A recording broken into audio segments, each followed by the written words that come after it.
made the newspaper on the day I was born, because back in 1959 they were doing air raid warning practice, and my father was taking my mother to the local hospital in labor, and he didn't stop. You were supposed to pull over during air raid warning, and the police pulled him over, and he said, she's already delivered 6 boys. This one's not going to wait.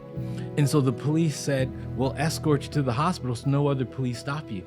And so then the local paper said, boy born under a police escort.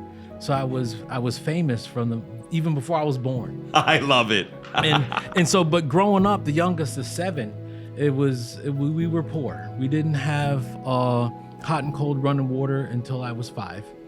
We didn't have heat in the house other than the kitchen stove until I was 6. Wow. And this was upstate New York when winters used to get cold. When I say upstate, since you said you were a Met fan and a Giant fan, I don't mean Yonkers. I mean upstate outside of Albany, where it got cold. Yep. And so I grew up poor. I did not know I was poor, however, until I went to college, because everybody in the town was poor, worked at the factory and did all those sorts of things. And my mother ended up taking a job cleaning toilets for the state of New York.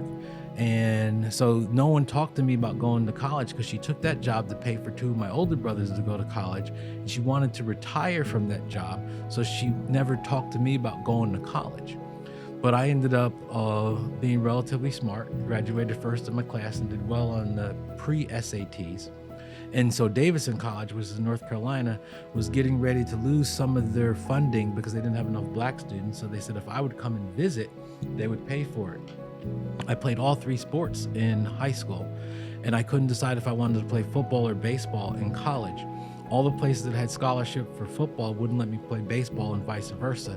When I went to Davidson, many of your listeners won't understand this, but I brought an 8mm film with me to show my football highlights, and I brought my stats for baseball. Stop.